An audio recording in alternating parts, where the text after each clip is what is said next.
warahmatullahi wabarakatuh. Alhamdulillah, wassalatu wassalamu ala rasulillah Sayyidina Muhammad ibni Abdillah wa ala alihi wa sahbihi wa man wala wa la hawla wa la quwata illa billahil aliyyil azim. Amma ba'du.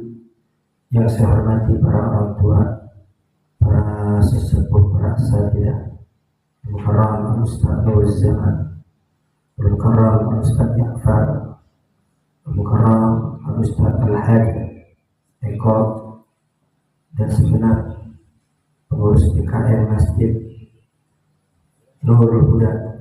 Semoga senantiasa dalam rahmat dan keberkahan dari Allah Subhanahu wa Ta'ala, dan kita semua yang hadir pada subuh ini, semoga kita semua mendapat ridha Allah, mendapat rahmat Allah, mendapat ampunan Allah. Semoga bertambah usia, bertambah dekat kita dengan Allah, bertambah usia, bertambah semangat dalam ibadah, bertambah semangat ke masjid, bertambah semangat membaca Al-Quran, bertambah semangat berzikir, bertambah semangat bertakarub kepada Allah, bertambah jauh daripada dosa dan maksiat, bertambah bagus hubungan dengan sesama manusia. Dan kita minta kepada Allah semoga dengan keberkahan subuh, dengan keberkahan masjid rumah Allah, semoga segala hajat-hajat kita, baik hajat dunia maupun hajat akhirat, semoga dikabulkan oleh Allah Subhanahu wa Ta'ala. Segala keinginan, segala harapan, segala cita-cita yang belum terkabul, semoga dipercepat pengkabulannya oleh Allah Subhanahu wa Ta'ala. Yang sakit yang telah kita diangkat segala penyakitnya, kesulitan kita dimudahkan oleh Allah, permasalahan kita dibereskan oleh Allah. Allah berikan kita rezeki yang banyak, yang luas, yang berkah. Allah mudahkan harta kita untuk mendekatkan diri kepada Allah, bermanfaat untuk muslimin wa muslimat. Allah takdirkan kita semua haji, umrah, ziarah Nabi besar Muhammad sallallahu alaihi wasallam. Kita minta kepada Allah dengan keberkahan jamaah subuh, semoga putra-putri kita, anak keturunan kita menjadi anak-anak yang saleh wa salihah, menjadi ahli sujud, menjadi ahli Quran, menjadi ahli salawat, menjadi ahli zikir, menjadi ahli ilmu, menjadi anak-anak yang takut kepada Allah. Dan kita mohon kepada Allah, putra-putri kita, keluarga besar kita yang belum sholat semoga dimudahkan untuk sholat, yang belum ke masjid dimudahkan untuk ke masjid, yang belum menutup aurat dimudahkan untuk menutup aurat, yang masih terjebak dalam kemaksiatan dan dosa semoga diberikan taufik hidayah kembali ke jalan yang diridhoi oleh Allah Subhanahu wa Ta'ala.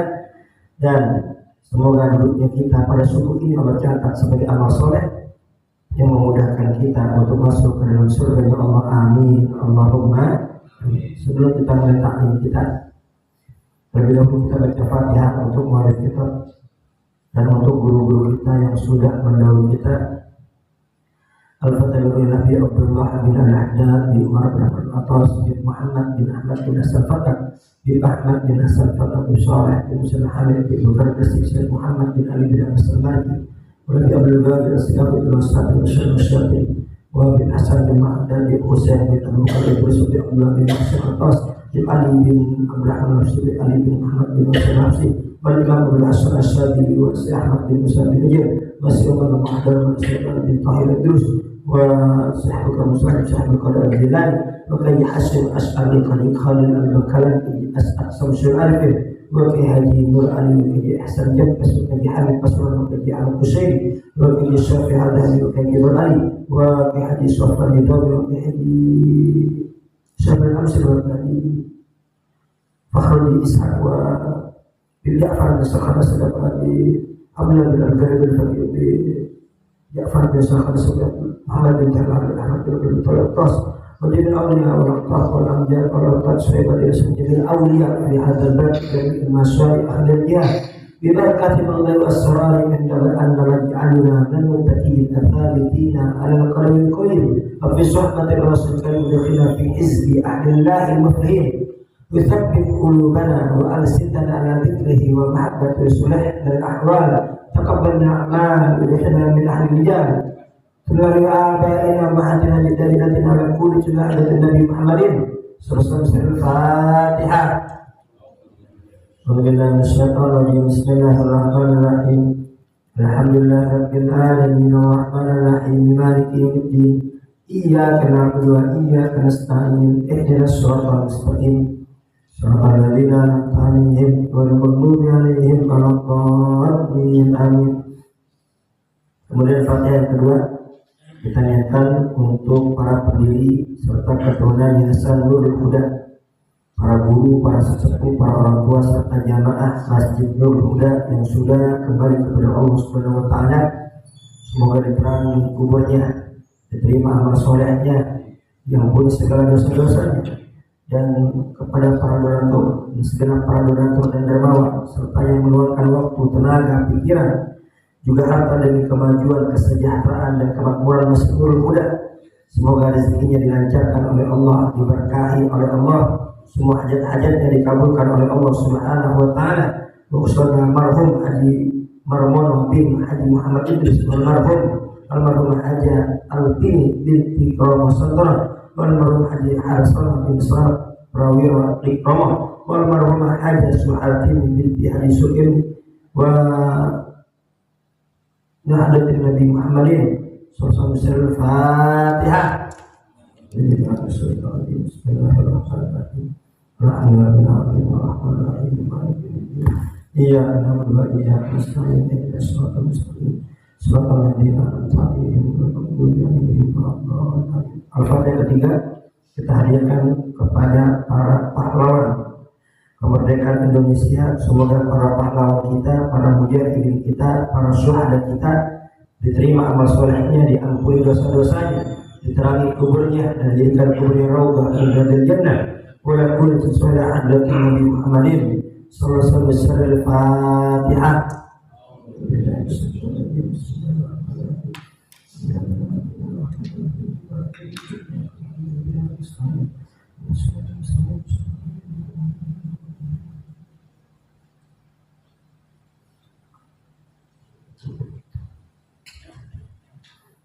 Allah Subhanahu wa ta'ala berfirman di dalam Al-Qur'an, walladzina ja'u min ba'dihim yaquluna rabbana ighfir lana wa li ikhwanina alladziina sabaquna bil iman wa la taj'al fi qulubina ghillan lil ladzina amanu. Allah Subhanahu wa ta'ala memuji orang-orang yang datang setelah generasi-generasi terdahulu. Kemudian mereka berdoa memohon ampun atas dosa-dosanya. Rabbana ighfir lana, ya Allah ampuni dosa-dosa kami.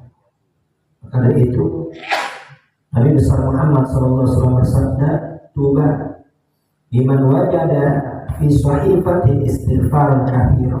Beruntunglah bagi orang-orang yang nanti di hari kiamat mendapati catatan amalnya istighfar yang banyak. Jadi Allah Subhanahu wa ta'ala memuji.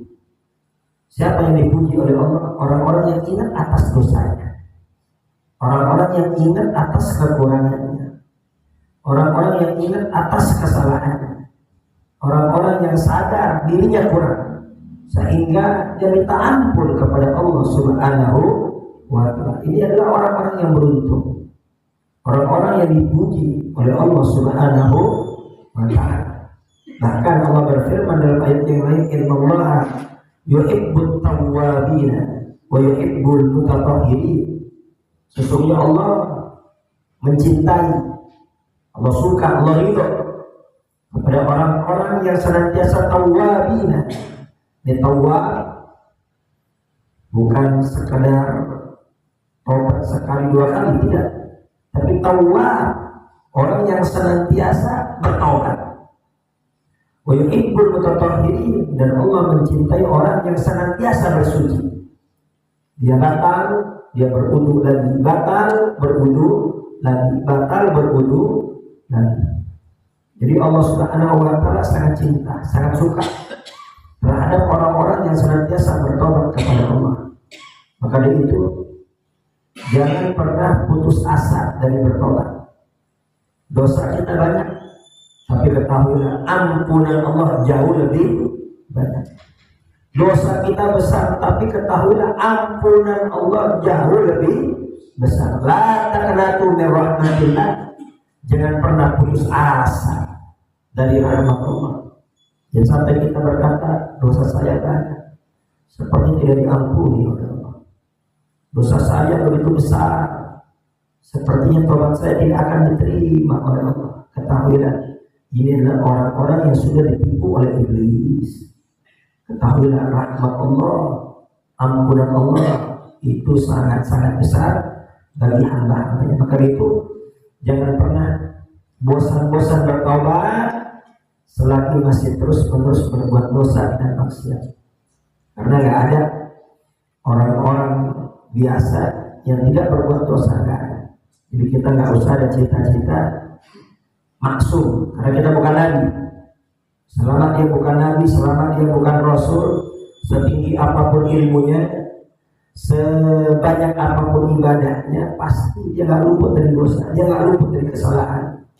Karena yang maksum hanya nabi dan rasul. Maka jangan pernah bosan-bosan bertobat selagi masih terus-menerus berbuat maksiat. Akan tapi terus-meneruslah bertobat hingga bosan maksiat. Jadi jangan tobatnya yang dikalahin, tapi maksiatnya yang dikalahin. Terkadang ada orang bilang, percuma kamu tobat, nanti juga besok kambuh lagi. Ya, itu mah cuma tobat sambel aja. Ketahuilah, masalah besok, urusan besok, kita nggak tahu besok masih hidup apa enggak. Yang penting hari ini, yang penting saat ini. Kita ingat kita punya dosa, kita sadar diri kita banyak salah, maka hendaknya bertobat kepada Allah. Minta Allah, ya Allah, maksiat yang satu ini ya Allah, ya Allah dosa yang satu ini ya Allah, ya Allah larangan yang ini dan itu ya Allah, saya masih berat untuk tinggal ya Allah. Mohon ya Allah cabut rasa suka maksiat itu dari hati saya, cabut ya Allah. Ini kalau saya terus-menerus berbuat dosa, kemudian ajal menjemput ya Allah, saya bisa mati su'ul khatimah. Minta sama Allah. Ya, jangan minta uang saja, jangan minta rezeki saja, minta yang paling penting apa? Agar Allah cabut dari hati kita kesukaan berbuat maksiat, Allah cabut dari hati kita kekafiran, Allah cabut dari hati kita kemunafikan, Allah cabut dari hati kita suka terhadap kemaksiatan. Minta Allah, adukan kepada Allah. Jangan ngadu sama manusia. Dosa kita cukup antara kita dengan Allah. Nggak perlu kita beritahu manusia. Kalau saya mah sekarang udah tinggal tobatnya. Dulu muda saya nakal, saya begini, saya begini. Nggak usah cerita. Cukup antara kita dengan Allah. Karena hati-hati kita cerita, bisa-bisa nanti terbesit di hati kita bangga terhadap kemaksiatan. Bisa besar itu dosanya. Ya. Orang yang berbuat dosa seharusnya menyesal. Orang yang berbuat dosa seharusnya menangis. Akan tapi ketika dia ceritakan, khawatir terbesit kebanggaan terhadap dosa, kebanggaan terhadap maksiat. Nabi besar Muhammad bersabda, kullu ummati mu'afan illal mujahirin. Semua umatku yang berdosa, kata Nabi, akan diampuni oleh Allah, kecuali orang-orang yang terang-terangan berbuat dosa, kecuali orang-orang yang bangga terhadap dosa. Ini para sahabat di zaman itu terheran-heran, nggak masuk di logika mereka, nggak terbayang dalam benak mereka. Ya Rasul, perbuatan dosa itu aib, perbuatan dosa itu kekurangan, perbuatan dosa itu memalukan. Kok ada orang yang berbuat dosa terang-terangan? Masa ada orang yang bangga terhadap dosanya? Dijelaskan oleh Nabi besar Muhammad, ya, sebetulnya dia berbuat dosa sendirian. Orang-orang tidak ada yang tahu dia berbuat dosa semalam, melakukan ini dan itu. Keesokan harinya dia cerita kepada orang. Ini orang-orang yang terang-terangan berbuat dosa. Bayangin, dulu gak kebayang itu. Di zaman para sahabat gak kebayang ada orang yang terang-terangan berbuat dosa. Apalagi zaman kita sekarang, bahkan kemaksiatan dijadikan konten. Justru ya ada beberapa orang yang sengaja kontennya kemaksiatan. Karena kalau kontennya lurus-lurus aja, ini pengikutnya sedikit. Dibuat dan konten-konten kemaksiatan. Hati-hati. Ini bisa menjadi dosa. Kita sebut jariah nggak pantas ya. Jariah kan jari itu yang mengalir, terus-menerus mengalir. Sedekah jariah. Ini dosa yang terus-menerus mengalir. Ini bisa jadi orang yang udah mati, udah dikubur, selama itu videonya, selama itu fotonya, membuka aurat, mengajak kemaksiatan, bangga terhadap dosa, itu terus-menerus mengalir dosa. Itu orang yang siap. Orang yang sudah mati tapi dosanya belum mati, itu harus siap. Inna lillahi wa inna ilaihi raji'un. Ya. Nah, itu Allah membanggakan orang-orang yang ketika dia terjatuh pada perbuatan dosa tidak sengaja, dia sudah berusaha sekuat mungkin untuk menjadi dosa, untuk menjadi maksiatan, tiba-tiba kalah sama hawa nafsunya, tiba-tiba kalah sama setannya, dia terpleset pada perbuatan dosa, langsung kembali sama Allah, taubat kepada Allah, istighfar kepada Allah, mengadu kepada Allah, mohon ampun kepada Allah. At-Tawwab itu orang yang senantiasa bertobat. Ini nggak sengaja berbuat dosa, tapi dia kalah sama hawa nafsunya, dia kalah sama setan. Yang penting saat ini kita tobat. Urusan besok serahkan kepada Allah, karena kita nggak tahu kita masih hidup atau tidak. Ya, sekali lagi, jangan bosan bertobat selagi masih terus-menerus berbuat dosa. Tapi terus-meneruslah bertobat hingga kita bosan untuk berbuat dosa. Rabbana ighfir lana wa li ikhwanina alladziina sabaquna bil iman.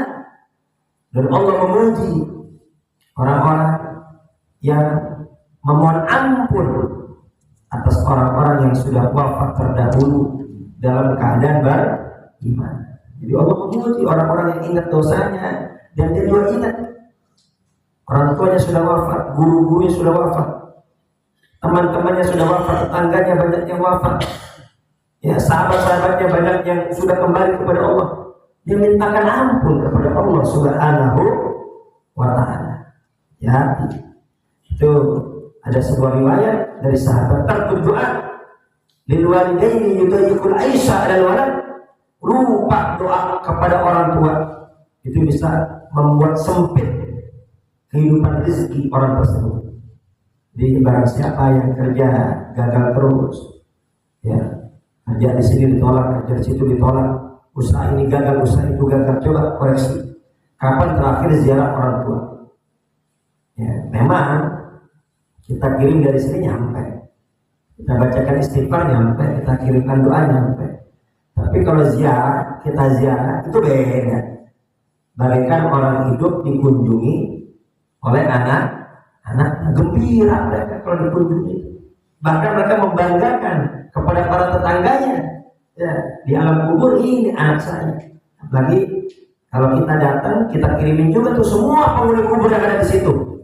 Itu semua penghuni kubur nanti terima kasih kepada orang tua kita. Ada orang yang ziarah Wali Songo, ziarah makam ini, makam itu, ziarah wali ini, wali itu, bagus, itu fadilah. Tapi jangan lupa ziarah makam orang tua. Ya, jangan lupa ziarah makam orang tua.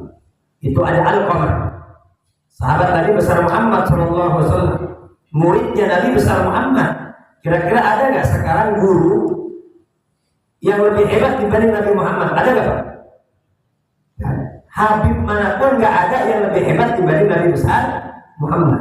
Kiai manapun tidak ada yang lebih tinggi dari Nabi besar Muhammad. Syekh manapun tidak ada yang derajatnya menyamai Nabi besar Muhammad. Lihat muridnya Nabi besar Muhammad, Al-Qamar. Tapi ketika kurang ajar kepada ibunya, dia terhalang, susah menyebut la ilaha illallah di saat wafat. Apalagi ya bukan muridnya ya, ziarah wali itu fadilah. Ziarah Wali Songo itu fadilah, keutamaan bagus. Tapi jangan lupa ziarah makam orang tua. Sebetulnya para wali nggak kita doain, udah banyak yang doain. Lihat makam-makam wali nggak pernah sepi dari para peziarah.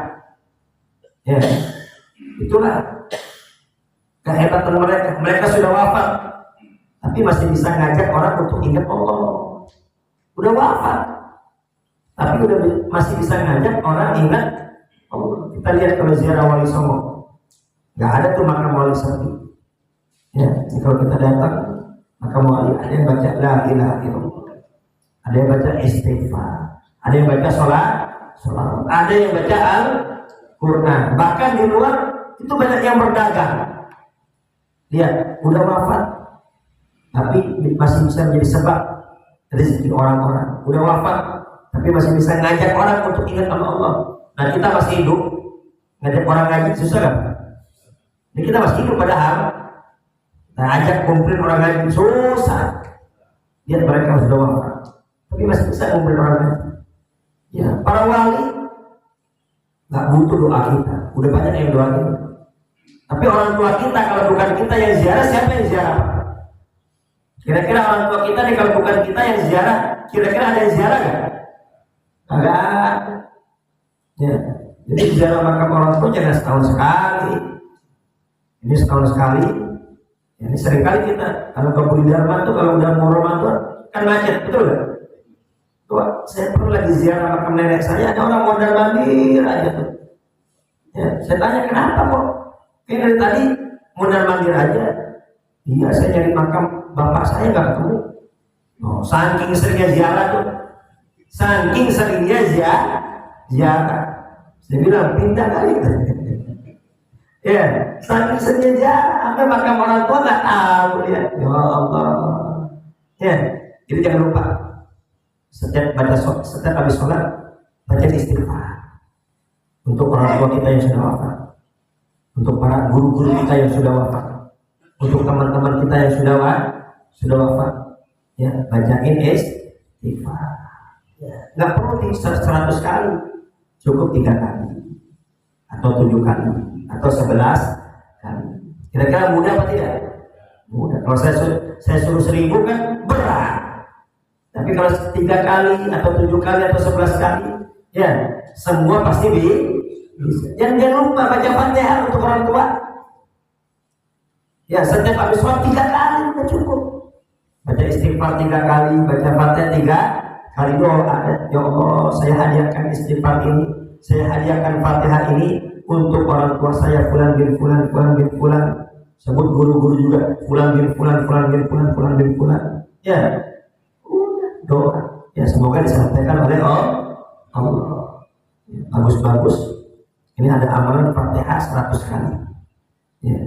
Di barang siapa yang mengamalkan Fatihah 100 kali, ini pasti akan menemukan keajaiban dalam kehidupannya. Ini oleh ulama dibagi. Habis subuh dibaca 30 kali. Ini kalau kita taklim begini, ya nanti bisa taklim dibaca Fatihah 30 kali. Nanti zuhur 25 kali, dikurangi 5. Nanti habis asar 20 kali, dikurangi 5. Habis maghrib 15 kali. Habis isya 10 kali, komplit jadi 100.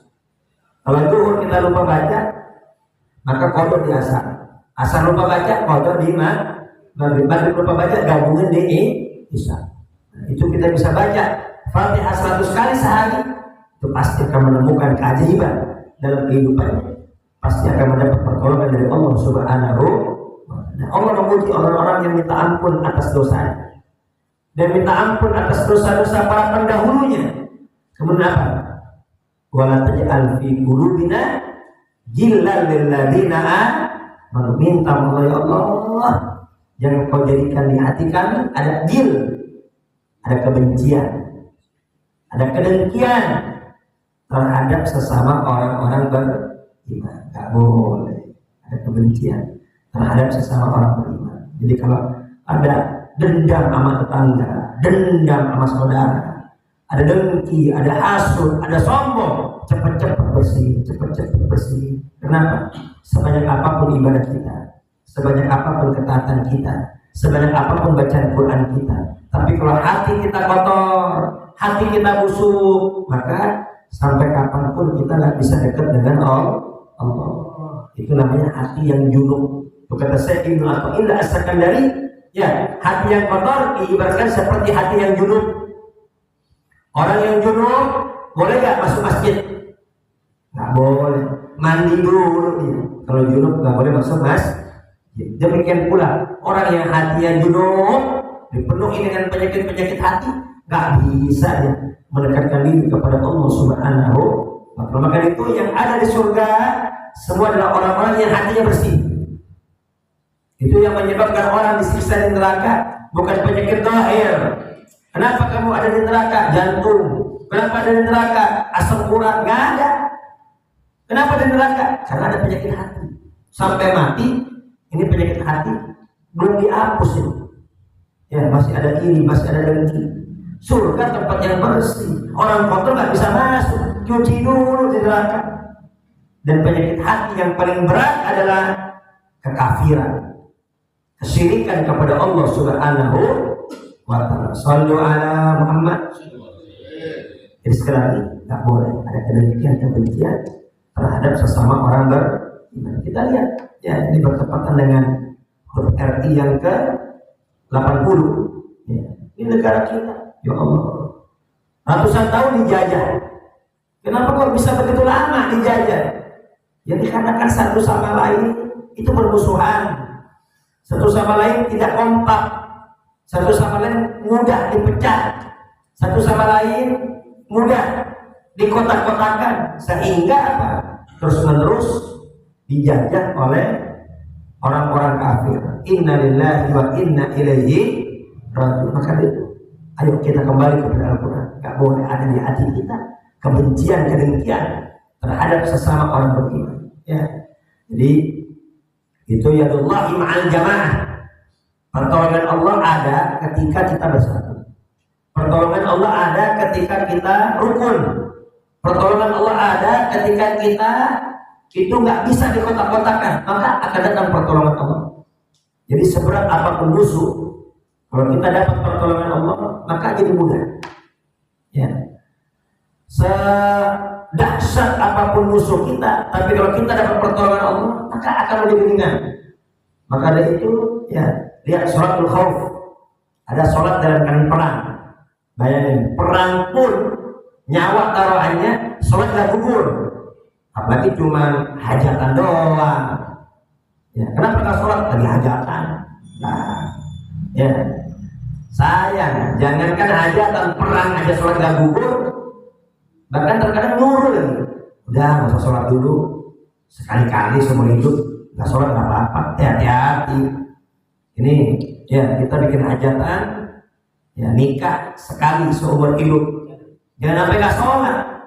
Ketika nikah sekali seumur hidup gak sholat, wah ini menjadi awal bencana nanti. Kedepannya akan menemui banyak masalah. Kedepannya akan menemui banyak problem. Justru lagi hajat seperti itu semakin dekat kepada Allah Subhanahu wa Ta'ala. Lihat syariat sholatul khauf dalam kitab-kitab fikih, dalam kitab-kitab hadis. Itu sholatul khauf, sholat dalam keadaan perang.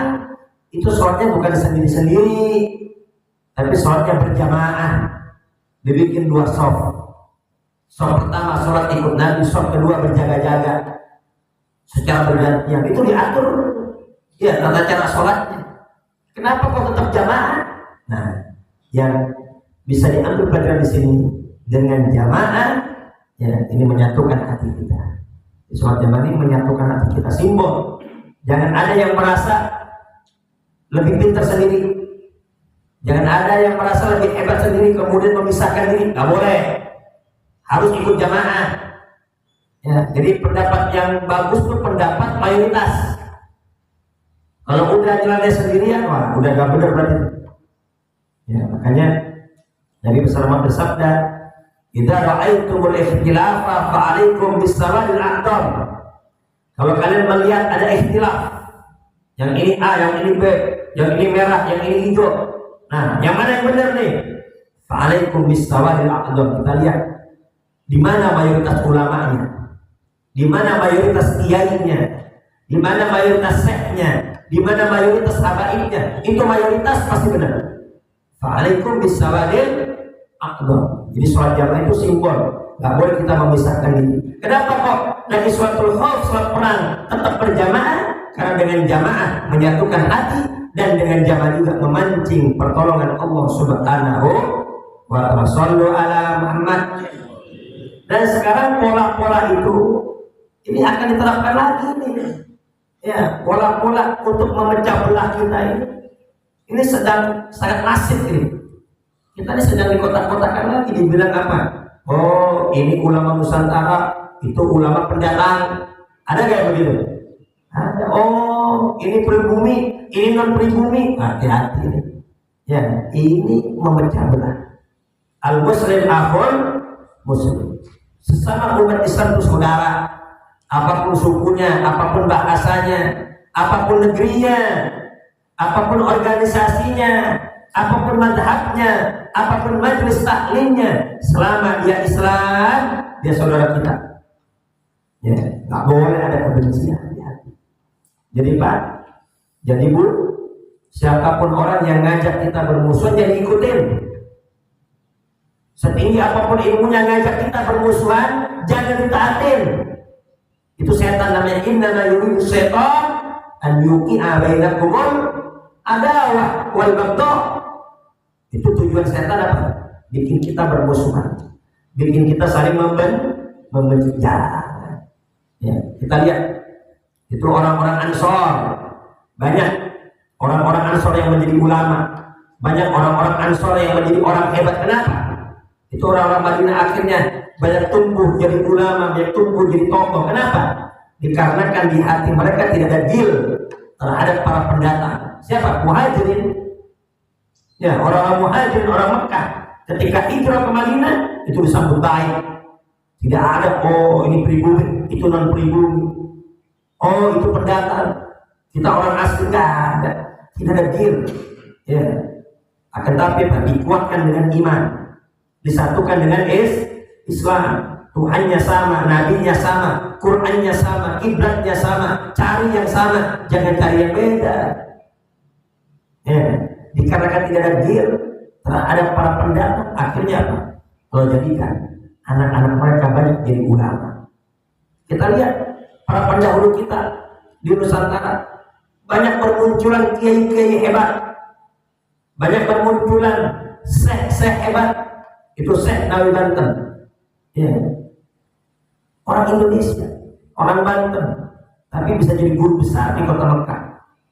Bahkan dimakamkan di Ma'la, di pemakaman Mekah. Ini kalau yang umrah atau yang haji, jangan sampai nggak ziarah makam Syekh Nawawi Banten. Ini kalau letaknya, kalau di sini Tower Zamzam, di sini Tower Zamzam, di sini Masjidil Haram, berarti di sebelah sananya itu pemakaman Ma'la. Cuma 300 meter dari terminal. Jadi kita keluar Masjidil Haram, itu kan terminal. Dari terminal cuma 300 meter jalan. Ya, itu pemakaman Ma'la. Ya, kita masuk. Ya, itu udah paham. Melihat kita muka-muka Indonesia, itu udah paham. Ditawari nanti Syekh Nawawi. Ya. Bahkan ada juga ya, Syekh Mahfud Termas. Termas itu dari mana? Jawa Tengah ya? Jawa Tengah apa Jawa Timur? Daerah Termas. Itu jadi ulama besar di kota Mekah. Ya, ini banyak di Indonesia melahirkan kiai-kiai hebat, melahirkan syekh-syekh hebat. Kenapa? Dikarenakan para pendahulu kita tidak ada gil, tidak ada kebencian terhadap para pendatang. Tidak ada kebencian terhadap para pendakwah yang datang dari Arab. Ya, dikarenakan tidak ada kebencian, maka Allah berkahi anak keturunan yang banyak menjadi ulama, anak keturunan banyak menjadi orang-orang soleh. Jadi kalau kita pengen anak keturunan kita menjadi orang-orang baik, kata Mbah Maimun Zubair, ya Mbah Maimun Zubair mengatakan kalau kita pengen anak-anak kita jadi orang baik, nih kita tirakat. Apa tirakatnya? Jaga hati, bersih hati. Jangan ada gil terhadap sesama orang beriman. Insya Allah nanti anak-anak kita menjadi orang yang soleh, wassaleha, amin, Allahumma. Dan ini patut kita syukuri. Ya, nikmat kemerdekaan ini patut kita syukuri. Karena ini semua atas rahmat Allah. Ini semua nikmat Allah, dan ini disadari oleh para pendahulu bangsa kita. Itu dalam pembukaan Undang-Undang Dasar 45. Ya, itu Itu para pendiri bangsa menulis atas dasar rahmat Allah. Jadi ini kita wajib mensyukuri nikmat kemerdekaan ini dengan apa? Ya, dengan 3. Bersyukur dengan hati, bersyukur dengan lisan, dan bersyukur dengan perbuatan. Bersyukur dengan hati, menyadari nikmat kemerdekaan ini datangnya dari Allah. Kemerdekaan ini adalah anugerah Allah. Kemerdekaan ini adalah pertolongan dari Allah. Wa ma bikum min ni'matin fa minallah. Semua nikmat yang ada pada kalian itu semua datangnya dari Allah. Kemudian bersyukur dengan lidah, mengucapkan alhamdulillah. Kemudian yang ketiga, kita isi kemerdekaan ini dengan ketaatan kepada Allah. Kita isi kemerdekaan ini untuk mendekatkan diri kepada Allah. Ini kita nih, ya, bisa ngaji seperti ini karena nikmat kemerdekaan. Coba kalau dijajah, bisa gak ngaji begini? Gak bisa. Coba kalau dijajah, bisa gak kumpul di masjid? Gak bisa. Coba kalau dijajah, bisa gak kita bebas mencari nafkah? Gak bisa. Coba kalau dijajah, bisa gak kita kumpul-kumpul dengan keluarga? Gak bisa. Ini semua kita rasakan, ini dikarenakan nikmat kemerdekaan. Maka itu, ya kita syukuri nikmat kemerdekaan kita isi hari-hari kita dengan ketaatan, dengan ibadah, dengan hal-hal yang bermanfaat yang mendatangkan ridho Allah Subhanahu wa ta'ala. Kita lihat saudara kita yang di Palestina sampai saat ini belum merdeka. Ya, mereka kehilangan rumah, kehilangan masjid, kehilangan tempat ibadah, kehilangan tempat belajar. Bahkan ya, ini mau ngambil sumbangan, ngambil bantuan, mereka lapar berhari-hari. Datang bantuan ingin ambil, itu ditembaki oleh Zionis. Ya Allah. Dan anehnya, ini para pimpinan Arab diam semua. Padahal ini kalau pimpinan Islam, ya, negara-negara yang banyak muslimnya ini kompak ngirim tentaranya, itu cuma hitungan hari selesai itu Zionis. Betul atau tidak, Pak? Ini semua kompak misalnya, ya, ngirim para tentaranya, selesai. Ya, tapi semua diam. Dan ini sungguh benar mukjizat Nabi besar Muhammad, bahwasanya nanti kita umat Islam ini akan apa?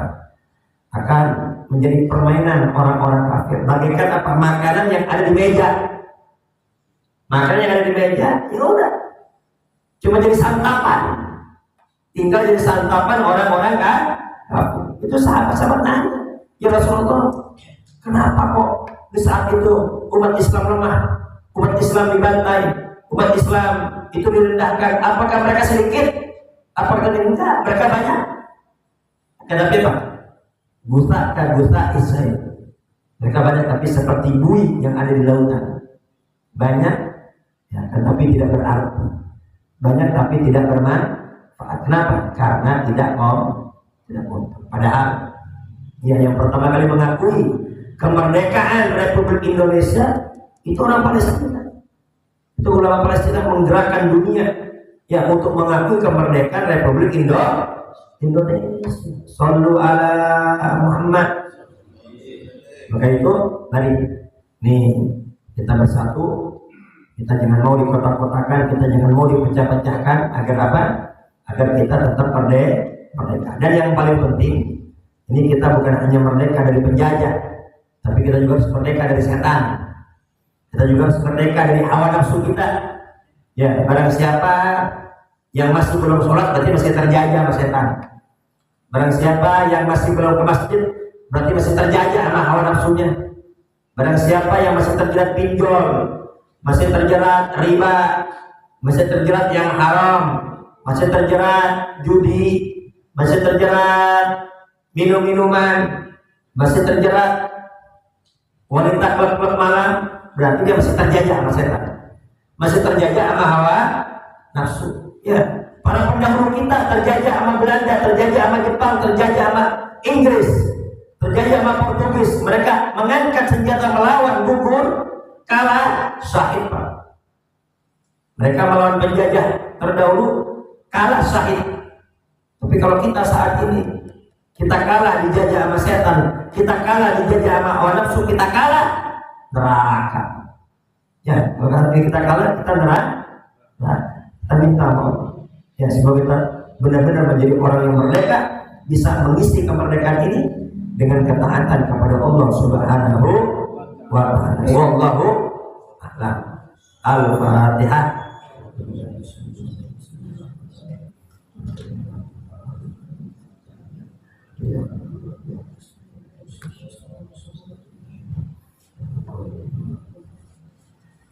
Bismillahirrahmanirrahim. Alhamdulillahirabbil alamin. Hamdan fi mazidah. Rabbana hamdu kama yanbaghi li jalali wa ikrami sultani. Allahumma shalli ala sayyidina Muhammad wa ala ali sayyidina Muhammad. Allahumma taqabbal a'malana wa aslih ahwalana bi ta'atika ishghalana bil khairi ma lana wa ila as-sa'adah ajalana. Allahumma barik fi auladina wa la tadurrum fi kulli ta'atika warzuqna birrahum. Warzuqna hajja baitikal haram wa ziyarat al-anam. Warzuqna rizqan wasi'an halalan thayyiban. La nu'adzibu alaihi rabbana atina fid dunya hasanah wa fil akhirati hasanah wa qina adzabannar. Wassallallahu ala sayyidina Muhammadin wa ala alihi wasallam. Walhamdulillahi rabbil alamin. Kurang lebih mohon maaf. Akhirul kalam. Wassalamualaikum warahmatullahi wabarakatuh.